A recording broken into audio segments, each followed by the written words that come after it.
Welcome to the Geek 101 podcast, episode 248, Mighty Morphin Power Rangers, the movie. Hey, Fossilhead, I got a bone to pick with you. I'm Ariel Rada. And I'm Andy Bowman. That was the worst byline we've ever had in the show. There's so many good ones. We are talking, of course, the 1995 Mighty Morphin Power Rangers movie. We're going to talk a little bit about Power Rangers on the whole, and we have a special extended mini review from Andy, something that he's catching up on. But first, news, and of course, just like every other piece of news we've given you the last couple of weeks, it usually revolves around delays. Andy, can you tell us a little bit about what's happening? All right, guys.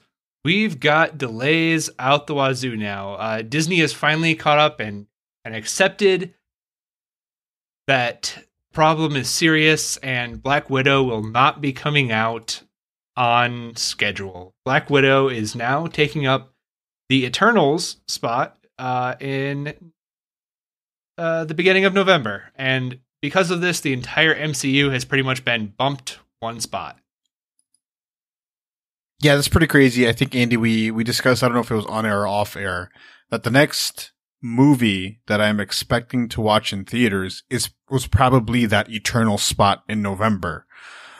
I am, many of you guys, if this is not your first time listening, you know I'm a public school teacher. Like, I'm not expecting to go back to like teaching in a school building for the rest of the school year. Maybe we go back to normal in September. That's definitely not a guarantee.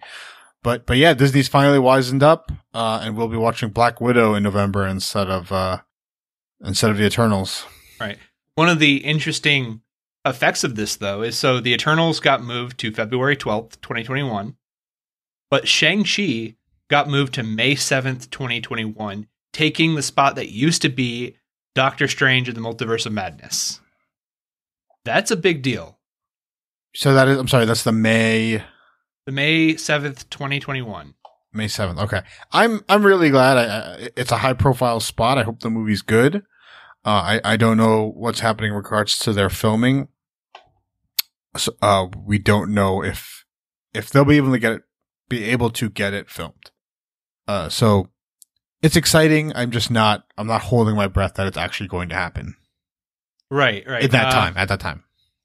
Yeah, but it is just fascinating to me because this will be like one of the first times in quite a while that a just complete new franchise was gambled on the first weekend of May spot.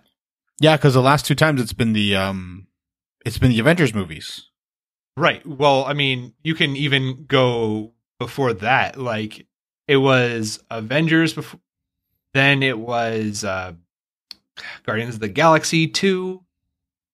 Then it was Captain America 3, then Avengers again. It's been a while since a untested franchise has come out on May 1st. It's probably since Iron Man, actually.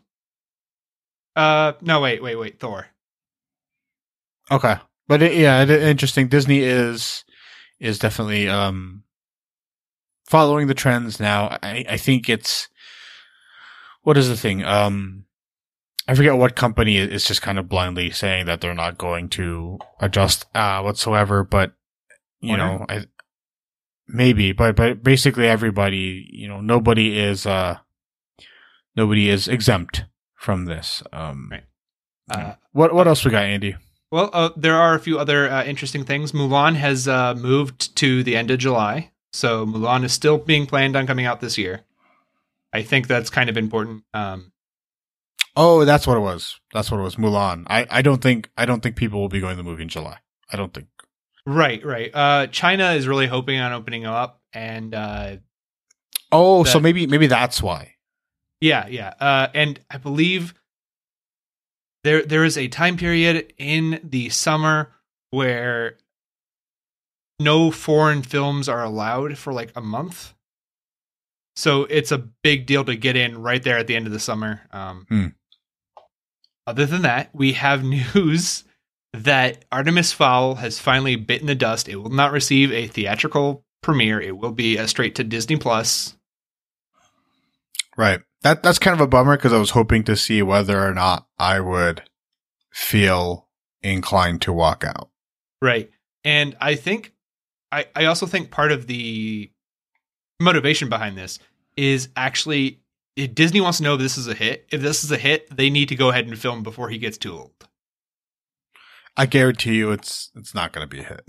I mean, you and I both know how how bad it looks and how they're, the fans of the books are not going to be appreciative of it. So, but yeah, that's actually a really good point because it's kind of what, a lot of movies kind of suffer from that where their character ages out, or the actor, excuse me. And then finally, Disney has announced today that Obi-Wan, the series, is 1, it is still on. 2, it is coming out in 2022. All right. I mean, it's a little bit of a bummer that it's coming out in 2 years. Something semi-related to this, Andy, is that we do not have a confirmation date for New Mutants. Yep. I just want that movie to come out. I want to see what it is. I want to see what it looks like. Yeah, me too. Also, Ariel, big news for us. The Lizzie McGuire reboot is back on. Oh, is it? Yep. I wouldn't say that's big news, but Ariel, that's big news for us, okay? For our show, right? It's our demographic. Right, exactly. Our star demographic is going to love it. Yeah, that was part of Disney's press conference earlier today when they mentioned that also the what's his name? Kazian from Diego Luna. Yeah. His series is still going on. You could not pick many characters that I am less interested in than Cassian Andor. Yeah, but that was it. It's looking weirder and weirder. We haven't heard anything from DC or how they're planning on adjusting things, but I'm sure that they're going to have to because of just the production schedules. Yeah, the Wonder Woman stuff alone is pretty intriguing. Yeah, man. This is going to be a weird summer. This is going to be a very weird summer. Yeah, agreed. All right, let's get into our movie. This, of course, is the 1995 Mighty Morphin Power Rangers movie. For a stretch of time, Power Rangers was the biggest kids thing in the world. Because kids have short attention spans, and then Ninja Turtles was on the decline or in a lull. Let's use that phrasing. And Pokemon, it was just hitting the shelves. So this was a nice little sweet spot there. Andy, what is your experience with Mighty Morphin Power Rangers? Mighty Morphin Power Rangers is probably the show I watched the most from 1993 to 1996. It was one of those things where I had a few blank VHSs of episodes and I watched over and over and over again. I had a few action figures. I had one of the action figures where you could switch their heads. Yes, right? Yes, I had a couple of those. Yeah. And they had a couple. 2 or 3 points of articulation.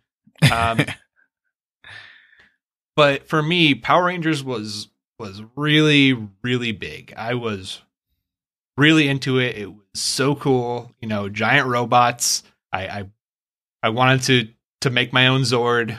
I really loved Power Rangers. Yeah, did you have those 11-inch metallic colored Power Rangers toys? Power Ranger toys? I think I from had the movie. One. Yeah, I had one as well. Yeah, this was a big deal. I think this movie was a big deal. I have no memory of watching it in the theater, but it also seems like the type of movie I would kick and scream until I got to watch it in the theater. Yeah. I definitely still have some Burger King toys. I don't have them anymore, but I know exactly what you're talking about. Yeah, that's the worst part. Also, Blockbusters, VHS rental section. So many times I rented the same 2 or 3 episode VHS. Mm-hmm. for Power Rangers. I just remember there's one with a Black Ranger and then a warthog pig. Oh, I have no memory of that whatsoever. Oh yeah.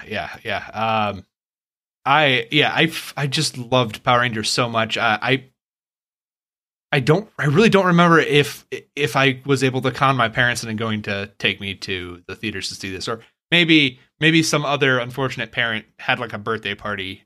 Right. We were 4 or 5 when this came out. I don't know when your birthday is. I was 4 years old when this came out. Yeah.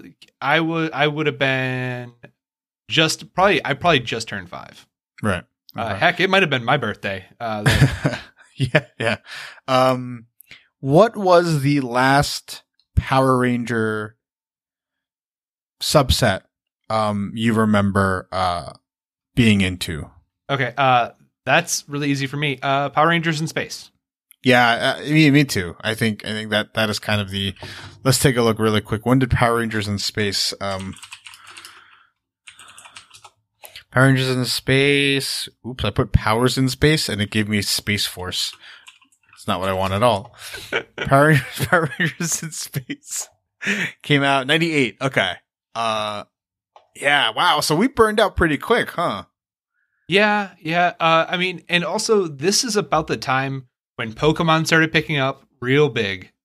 And it's also the time when Dragon Ball Z and Sailor Moon and Toonami really started to come on. And Bionicle. Yeah. I think Bionicle scratched that itch, maybe. Yeah. Oh, yeah. Bionicle was just like Legos just trying to be Power Rangers. Yeah. It looked like Power Rangers. So yeah, Power Rangers was not something. It's so weird, right? Because when you watch it now, you're like, yeah, that is something like 10-year-olds are into.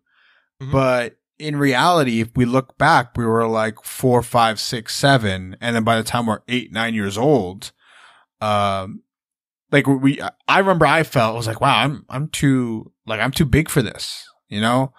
I like specifically remember that. I didn't have that same feeling about Ninja Turtles, like weirdly, because I always thought that they were cooler, so to speak. And they are. They were and they are. But yeah, Power Rangers always seemed too kiddie. And I think you can definitely look back and definitely see where I was coming from as a 9-year-old. Oh, yeah, definitely. Like, you know, there was a slowly just starting to fall out of love and realize, like, okay, it's just the same thing. Also, Power Rangers in Space is where they stopped using the same actual characters. Where they used a different set of, like, actors and stuff? Right. I think that's also the last series with Zordon, where they actually ended up killing Zordon in that one. Yeah, that'll do it. Yeah. It's also, I mean, the Space Zord was lame compared to the other Zords. Yeah, because they were just spaceships, right? Yeah. God, there's just so many weird things. This watching this movie brought so many memories and uncomfortable feelings to me. Yeah. Okay, well, we kind of know what what we thought about Power Rangers when we were kids. We kind of thought, the same thing. Did you have a particular Power Rangers toy that you felt attached to? Yeah, okay. The little head flippy one that I just described, I had a Blue Ranger head flippy one that I just loved. It was like right on my nightstand every time I went to bed. It was probably, just it was an anxiety reliever. I'd fiddle around with it. I'd bring it way more places than I should have. Yeah, but then the flip, it was so satisfying. It was, and like the ability to like catch it before it flips, so you had like both sides visible. Yeah. Ariel, do you know what they did for season 19 of the American Power Rangers show? Oh no, what did they do? You are going to love this, Ariel. They completely re-aired the first season of the Mighty Morphin Power Rangers as brand new and put in a bunch of like Adam West Batman style wham pow. But they like kept the same, like the old actors. Yeah. Well, I mean, it was just the same footage. Like they literally. Right. That's what I mean. Yeah. Yeah. Okay. Yeah. If you go, I think Netflix has both versions of it. It's like season 17 or 19. It's just Mighty Morphin Power Rangers over again. They're, you can just tell, you can hear the executives be like, wait a minute, we can just re-air the same thing, call it new. Bam. Pow biff. I was an only child who lived with his grandparents for a time. And I was the first, like, one of the first kids and one of the first grandchildren in a line, and on my dad's side as well. So for that sweet spot where I was in the Power Rangers, like 4 and 5 years old, I was a bit spoiled. As more grandkids came, I was less spoiled. But like I had a couple of the flippy head ones, but what I remember specifically having was the weapon set, the Power Ranger weapon set. So it had the daggers, had the trident, had the sword, had the bow, and then at one combine them all together. Yeah, and then you make that like cannon thing. That was fun. The axe was my favorite part. That was the coolest part of it. And then I also had the Falcon Zord from this movie. Those are the two big ones that I really like I really remember, and those were a big deal and stuff like that. Yeah. Weirdly, this movie feels like it was made just to sell those toys. Oh, it was undeniable. It's crazy how much like things they put into it. It's just every single scene with the Power Rangers is just an action scene to get them to more merchandise. Oh, man. Do you have a holy grail of Power Ranger toys? You mean like one I would love to have? Right, that you never got. Yeah. The Dragon Zord. Oh, me too. Yeah. That's all right. the one. All right, Ariel. I'm gonna go tell you a little bit. In my early 20s, I was in a ska band. Go on. And the sound check riff that we would always play when we played at dive bars was the flute notes from the Green Ranger. Perfect. It's great. I'm just going to leave it at that. Please do not try to find my ska band. I will not say the name of that ska band.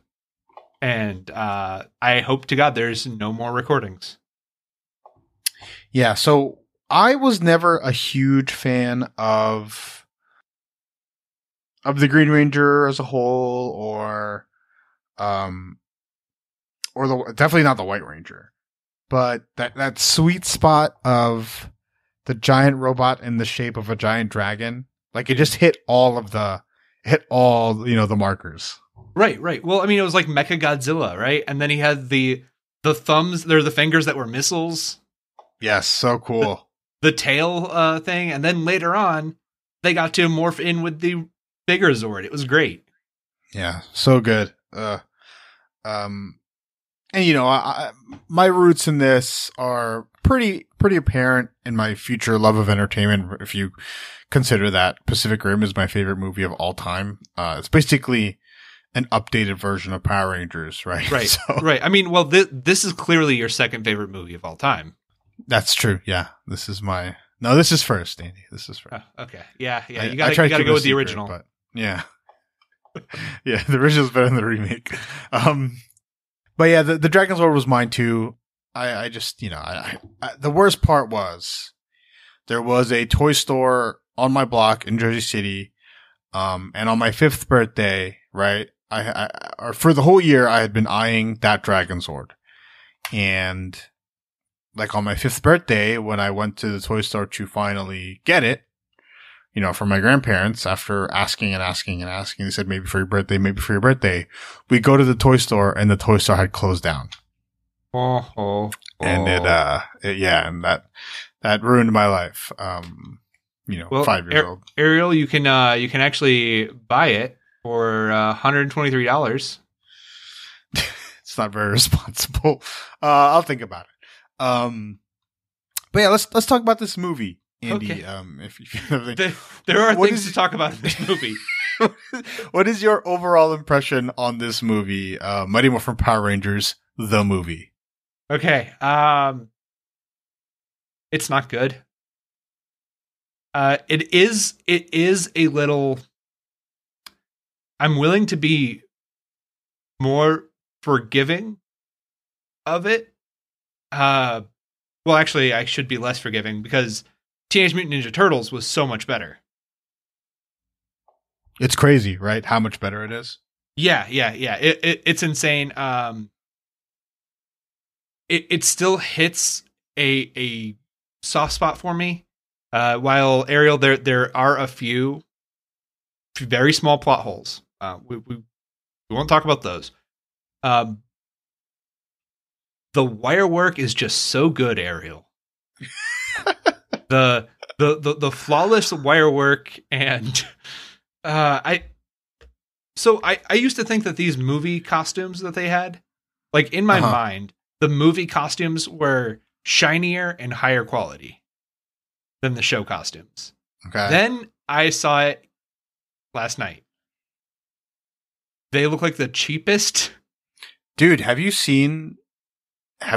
watched footage of the old show? Yeah. No, these costumes are way better than those. Yes, they are. But like in my mind, I had them pictures being almost Iron Man-esque. Oh, okay. Right? Like not cheap PVC pipe, but like real like fitted metal.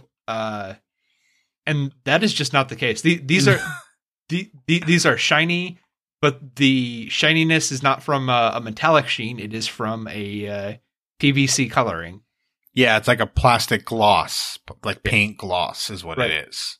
Right. But basically, I felt really good because, this just means that kids who got the Power Rangers Halloween costumes pretty much got a movie quality.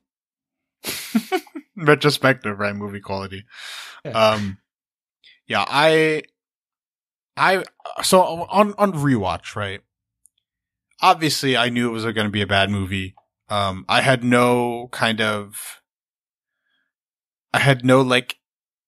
inkling that this would be like low key really good, like I did with the original Ninja Turtles movie, the 1991. But on rewatch, I think you have to credit this movie with being perfectly executed in the type of movie it wanted to be. Yes. It is a kid's movie. I think it's an excellent kids movie. In terms of like, they want corny one-liners and they want to sell toys and they want action scenes every 10 minutes. Like it fills in exactly how it needs to fill in. And I think you have to give it credit to that for that. Unlike something like, I don't know, I mention this all the time, that second Ninja Turtles movie, like What We Do in the Shadows or something. Mm-hmm. Not Out the vampire movie.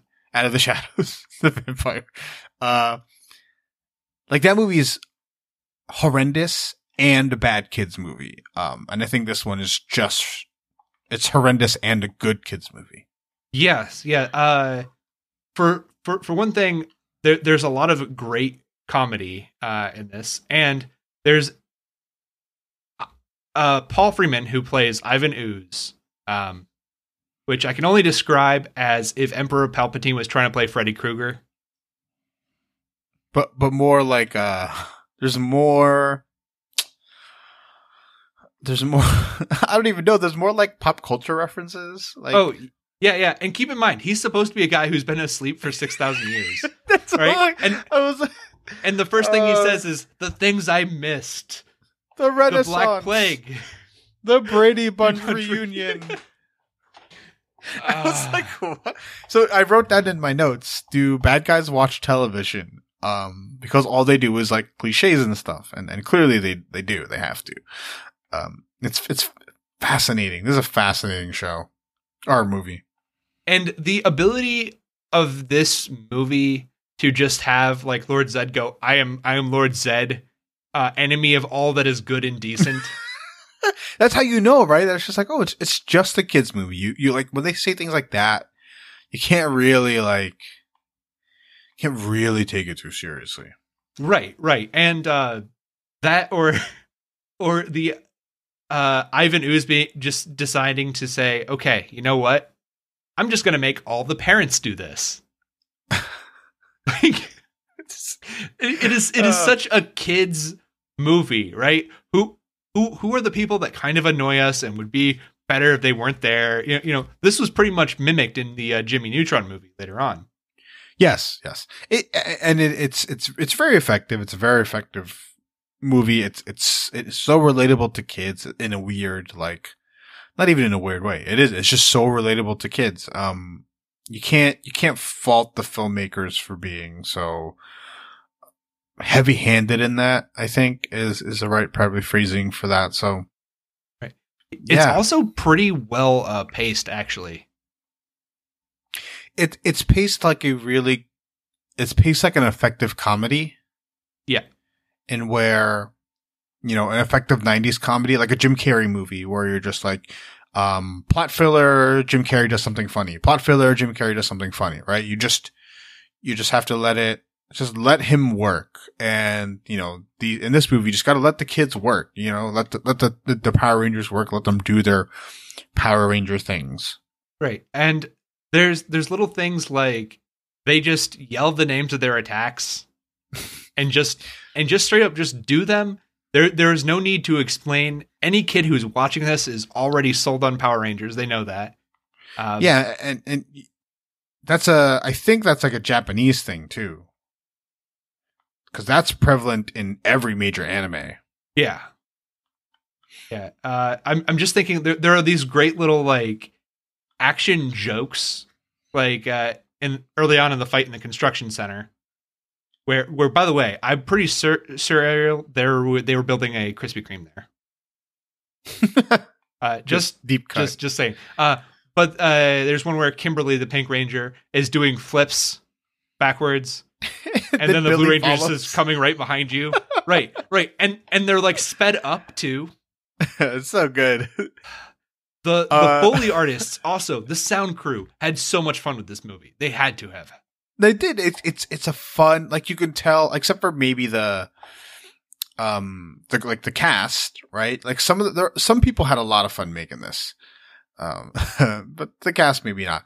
One of my favorite like physical things is when they're in their ninja costumes and like Tommy flies down like in a kick and then he starts spinning midair. Right. And I think he screams flying corkscrew kick. Flying corkscrew kick, yeah. I was watching this with my wife, and when they are in the construction phase earlier, Tommy throws his sword. His sword has is sentient to some level. Throws his sword, and the sword flies over to this rope and then burns it with his with his laser eyes. With laser and my eyes. wife's just like, wait, why didn't he cut it? Don't question it, Andy. It's the way the Power Rangers work.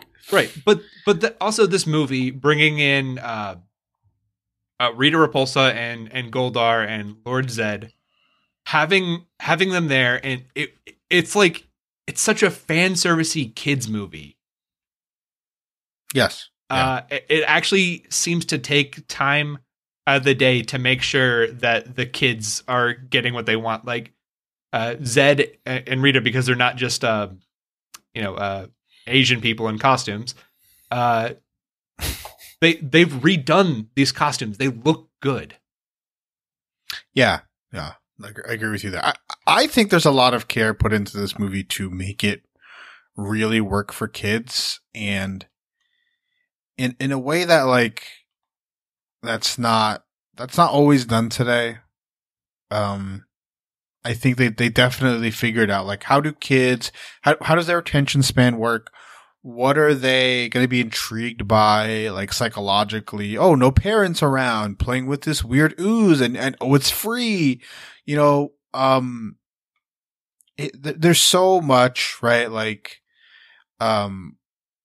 they do little things like, why can't you help us on this quest? Like, oh, if I step off this platform, all my powers are gone. Scantily clad woman. Who then turns into an owl and flies away. Turns into an owl. So here's my thing. She says that the ninja ceremony will show you your inner spirit animal. No, animal spirit. Or whatever. And you know, it's like the bear, the wolf, the frog, the crane, the falcon, and the gorilla. And then when they open up the thing, they defeat the 4 rock monsters, which look way worse than I remember them looking. Yeah. I will say the Legends of the Hidden Temple set design is beautiful. I mean, everything but the face on those things is cool. Like, the choreography for most of the movie is really good. Yeah, it's surprisingly good considering what the show is choreographically. Yeah. So the medallion shows up on that big rock, right? Mm-hmm. And it has all of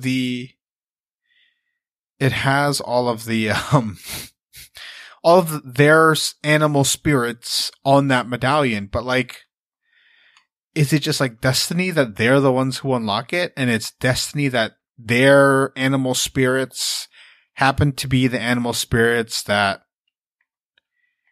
have the Zords? Maybe. I mean, this is an alien planet, Ariel. It's weird that they would know. By the way, did you catch the title of this ceremony? No, what is it? It's Ninjetti, which sounds like an Italian ninja. Ninjetti. Yeah. Like, you know, just a bunch of Brooklyn guys are like, okay, what can we make? What can we name this? Well, it's got to be like ninja. See. So let's just call it the Ninjetti. Yeah, if Daredevil was from Staten Island, mm-hmm. he would have named himself Ninjetti instead of Daredevil. Right. You also have Bulk and Skull, you know, fan favorites. They're running around doing their thing. I mean, I asked my wife if it was Billy Joe Armstrong and Meatloaf. The Bulk and Skull thing, I'll never like. Like, I never liked them. I was never interested in those characters. It's just that they're weird.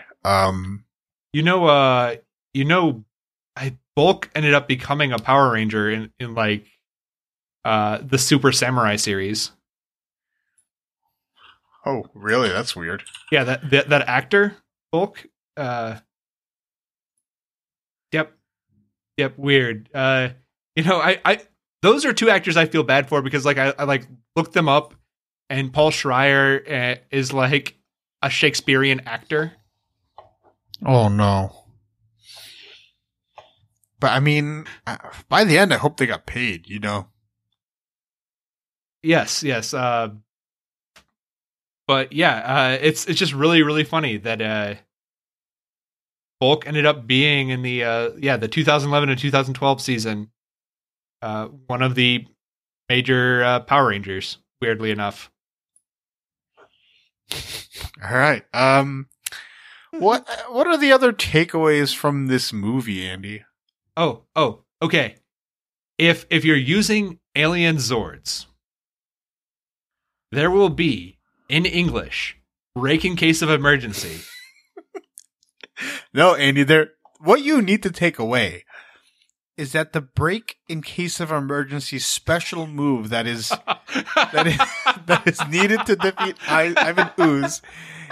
You press it, and the Megazord simply like knees him in the balls. That's the special move. It's amazing. Well, and think of like that is such a perfect kids movie climax ender. It is. It is so self-aware.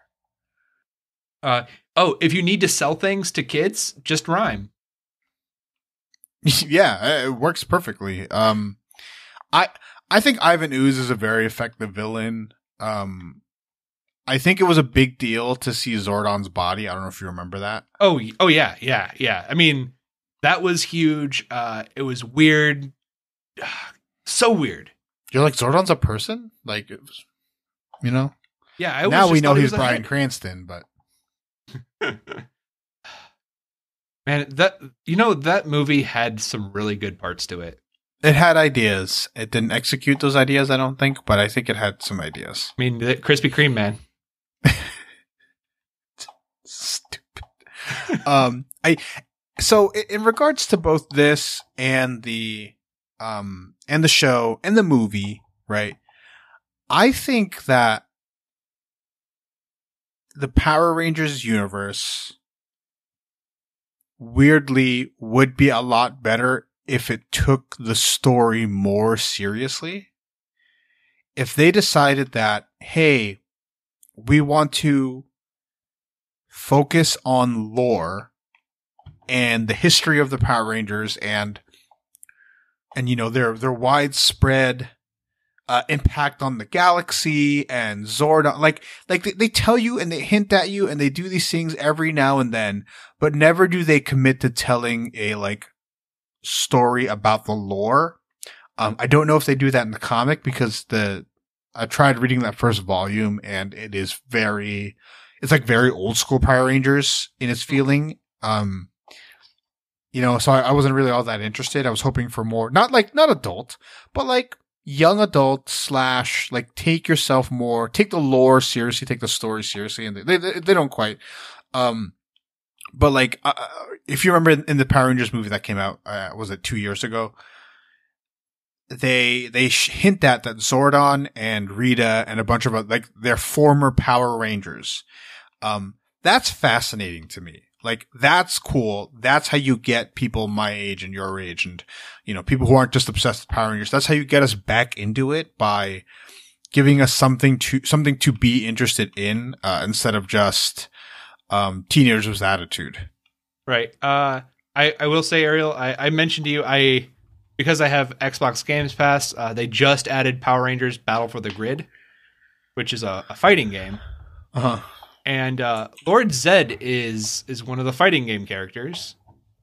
And his ultimate finisher is actually him just having a bunch of putties come up and curb stomp the characters. Okay. If you are a fan of this show, the roster is complete nostalgic love. Like, it is great to see, you know, Gold Ranger from Zeo, fighting Zed, fighting Goldar, etc. It's fantastic. See, I think Zed is one of those things where it's just like, Zed should have been a former Red Ranger turned bad. Oh yeah. I mean, he should have been. That's actually the villain for this. For the game? Yeah, for the game. It's an alternate dimension Tommy who never gave up the evil power of the Green Ranger. And ended up still getting more and more powers and doing other things. The character design is like great, like beautifully like overdone, but the game itself is a passable afternoon for a you know, it's fun. Gotcha. Just don't spend $40 on it. Right. Is there anything else about this movie that is actually worth like talking about besides kind of, you know, making fun of it here and there? Actually, in all seriousness, talking about the weird Asian mysticism,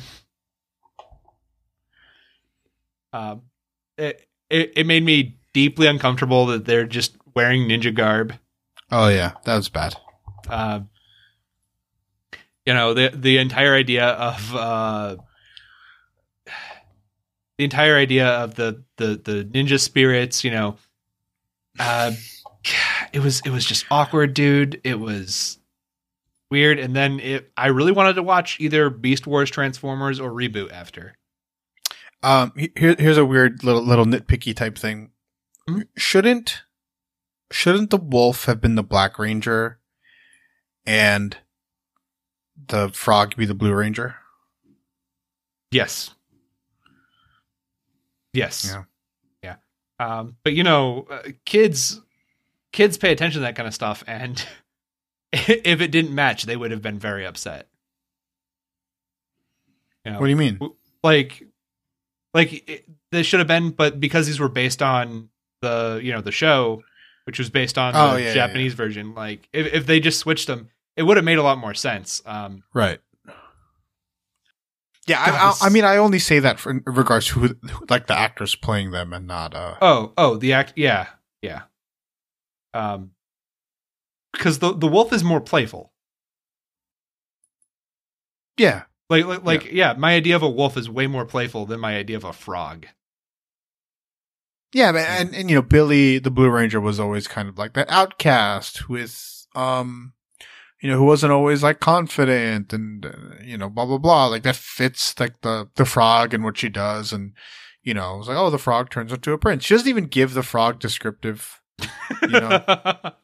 She's like the ape, agile and smart and powerful, and you're like the frog that turns into a prince when you kiss him, and it's just like, what? You didn't even give him the thing.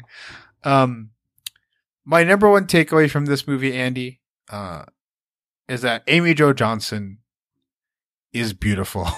And she is still like, that childhood crush is still there. Interesting, Ariel. Maybe we should have her on the show. Have her on the show, yeah. I'm sure we can just reach out and. Yeah, sure. Working actually like famous working actress Amy Jo Johnson. Yeah. She's one of the few like that still acts physically. Adam Young, I know, does a lot of voice acting. Yeah, he was Ichigo in the dub for Bleach.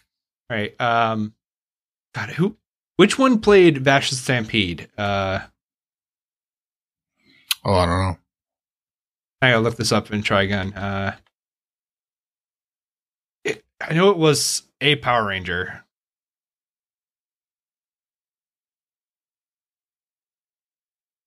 Yeah, Johnny Young Bosch.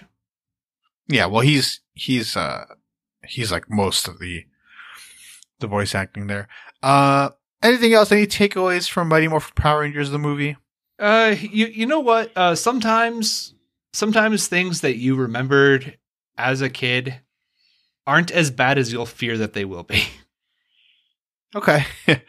I think this movie would actually be like a rewatchable kids movie if the CGI monsters and Zords at the end were played by people in costumes. Oh, absolutely. Dude, that would just make it so much better. I do love that there was absolutely no issue at all with the Falcon Zord connecting a monorail. Just let it go, Andy. All right. What grade would you give this movie? Well, if you really think about what it's trying to be, I would go with a B-. Like, I think it is doing what it wants to do. And it's succeeding at doing that. What it wants to do is not great, it's not wonderful, but it is fun and it knows what it wants to do. Yeah, I think if you're just saying, Mighty Morphin Power Rangers the movie, if you're grading it on just a normal thing, this is probably like a C-, D. Some people would give it an F. If you're looking at it though from like, this is a kids movie meant to be shown to kids.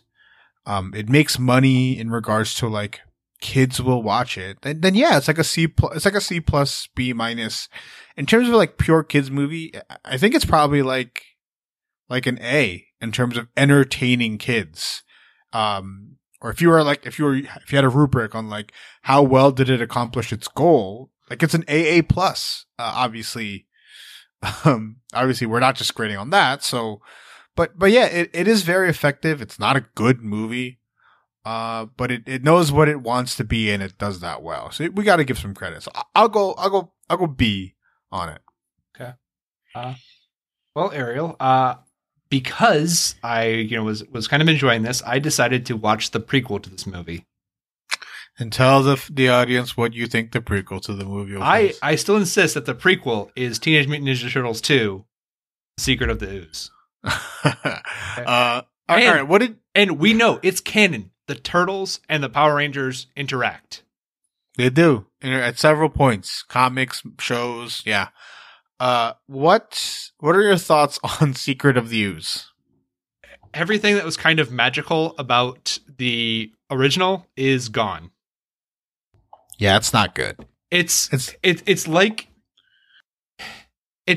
going to hang out with a bunch of your friends, and like there's something strange behind their eyes, right? It's a dream, right? It feels like these are the animatronic puppets in the shell of something that was good at one point. I will say it did come out a year after the first movie. Oh wow! Which is, they rushed it. Yeah. That is insane. It is all kinds of insane. There are there are funny moments, but a lot of them aren't funny in the way it wants to be funny. A lot of them are funny because it's just like, okay, that's just stupid. Yeah. Would you say this is what is the superior kids movie, Secret of the Ooze or Mighty Morphin Power Rangers? Mighty Morphin Power Rangers, 100%. Yeah, I don't even think it's close. I think Secret of the Ooze is a bad like kids movie. They couldn't identify anything from that first movie that made it successful.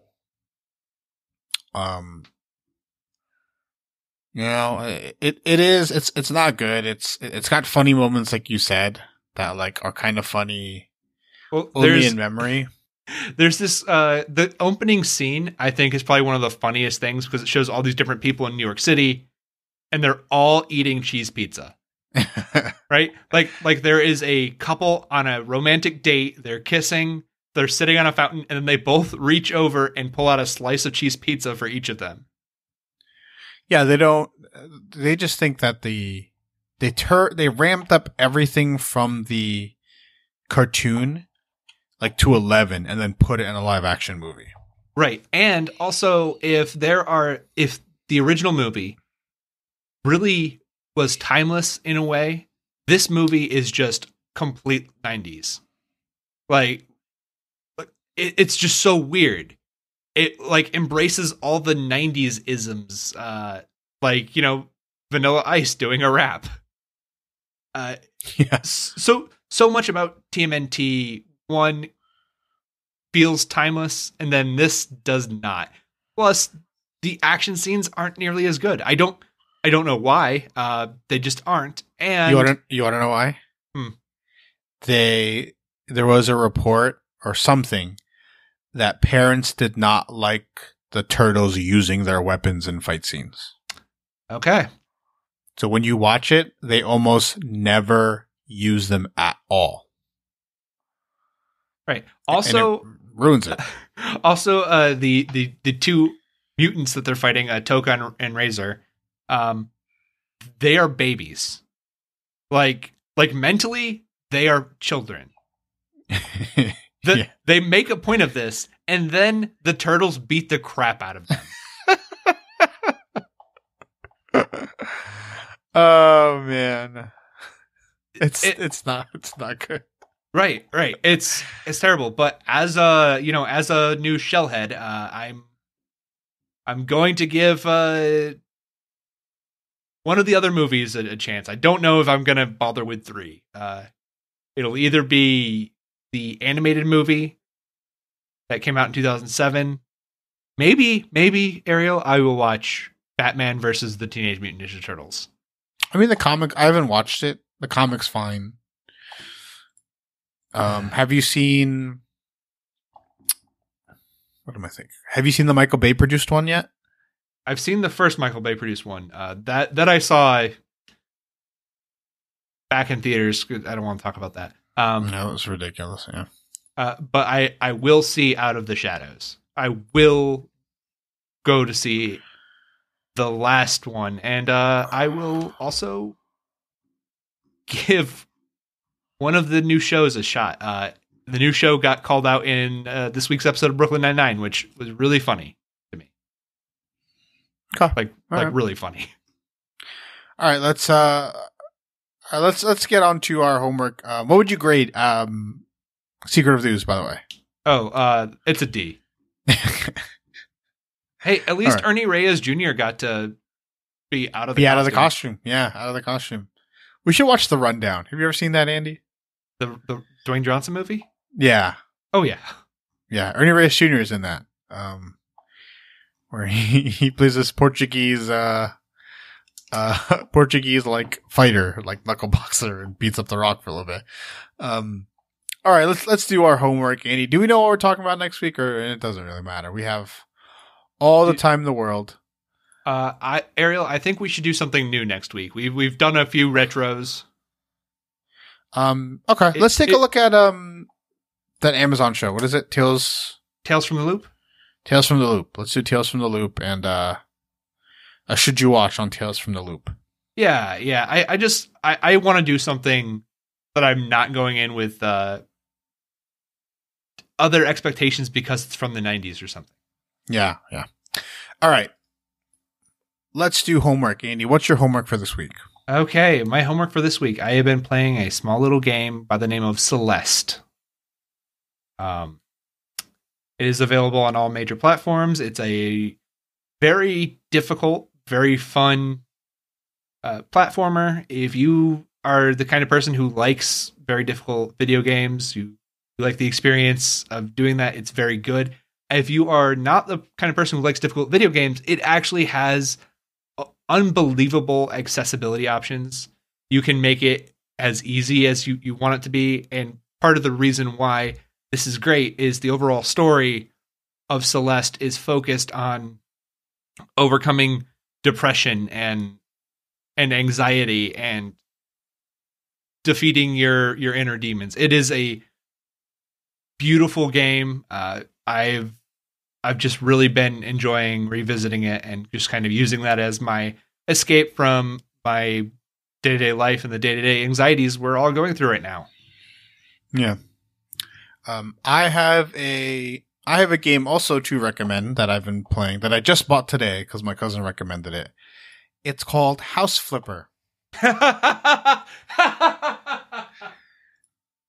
It's just a game that you are a guy who does like construction and housework, and you do things like clear weeds in your yard and fix the sink in someone's house, and eventually you will get better at your job, earn better jobs, make more money, buy houses, sell them, and it's just a nice, simple, relaxing music game. It's available on Steam. It's just called House Flipper, and it has a upcoming expansion with HGTV.